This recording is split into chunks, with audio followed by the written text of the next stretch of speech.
I'm Christopher Zweig, and this week on CJ at the Movies, I review Tom Cruise back as Ethan Hunt in Mission Impossible Dead Reckoning Part 1. We're also going to have a look at Adam Devine and Pierce Brosnan in the made-for-Netflix action comedy The Outlaws, Maggie Smith, Kathy Bates, and Laura Linney in the Irish comedy The Miracle Club, and the documentary Black Ice. Let's take a look. Our first movie is Mission Impossible Dead Reckoning Part 1, which brings Tom Cruise back as Ethan Hunt, who now has to deal with an AI experiment known as the Entity, which can sabotage programs, erase evidence, and is poised to become a weapon of mass destruction. There's also two halves of a key, which may or may not control it, and so Ethan must find both halves and keep it out of the wrong hands. Ethan, this mission of yours is gonna cost you dearly.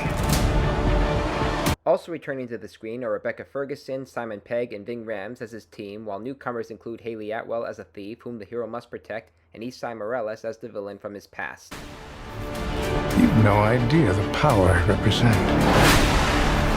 It knows your story and how it ends. Even if certain chase scenes go on a little long, there's still enough popcorn entertainment value to keep this franchise surviving the early 2020s. You still have all the stunts, fights, humor, and challenges that are worthy of the Mission Impossible name. Like Top Gun Maverick, Cruise can still bring his iconic character to the big screen, and even in his early 60s, he still has the kind of style to do so. Remember, this is part 1 of Dead Reckoning, and I say see it.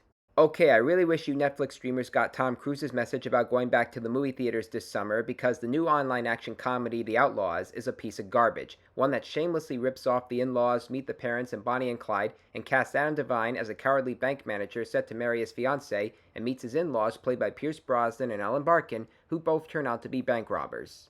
Every joke is basically the same. Devine screams like a girl, vomits after some drinks, and has to help his future in-laws rob some banks in order to save their daughter, who was kidnapped by their launderer. Do I look cool? Yeah, you look like James Bond. Which one? 5. Well, that was a good one. The Outlaws was directed by Tyler Spindell and produced by Adam Sandler, whose last collaboration was The Wrong Missy. That comedy was bad. This one is even more disjointed, and there's a funnier and sweeter raunchy comedy in theaters now called Joyride. See that, not The Outlaws. It's one of the worst movies of the year. Next up, we have The Miracle Club, an Irish comedy that caters to the book club crowd and doesn't really have the luck it should have. Set in the 1960s, it stars Kathy Bates, Maggie Smith, and Agnes O'Casey as 3 friends who are given a trip to the French town Lourdes, where they hope to receive miracles for their problems. Tagging along with them is Laura Linney as the daughter of their recently departed friend, who left home for Boston 40 years ago. The older friends, Bates and Smith, are less than happy to see her. Why did you leave? Leave? I was banished, Eileen. I loved you, and you left. I'm glad you came home.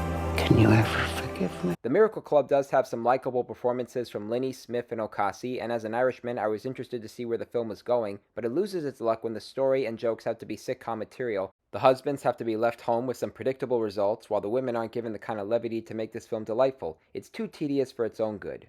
And our last movie is Black Ice, a documentary set in Canada about black hockey players who have committed themselves quite well to playing the ice sport, but have suffered from racism from players, coaches, and the parents of their opposing teams. While there are players who are thinking of calling it quits, there are those who are optimistic enough to keep playing and to help a new generation of players see the sport for what it is and what it can be. Montreal's PK Subban wins the game. Meanwhile, 17,000 racist tweets were posted. It's meant for you to feel like you need to stay in your place. This is our sport. We go all the way back to the 1800s in the Colored Hockey League. So don't let anybody ever tell you this is not your sport, because this is exactly what you're supposed to do. I'm no hockey fan, so I wasn't always interested in certain parts of this doc, but Black Ice did wake me up when it expresses the hatred against the racism and how the players have been trying to make a difference on the ice. Director Hubert Davis and writer Daryl Fosty both make that clear to us and have the right voices to speak their hearts out. It's a wake-up call for even those who aren't into hockey, and plus, it's about a whole lot more than that. Okay, recapping the new movies I reviewed this week: thumbs up for Mission Impossible Dead Reckoning Part 1, thumbs way down for The Outlaws, thumbs down for The Miracle Club, and thumbs up for Black Ice. Well, those are the movies I'm reviewing this week. Your mission, should you choose to accept it. I'm Christopher Zweig. Stay safe, and I'll see you at the movies. For more amazing content, please like and subscribe to my channels, and please read my reviews at cjatthemovies.com and download the new HD Radio app.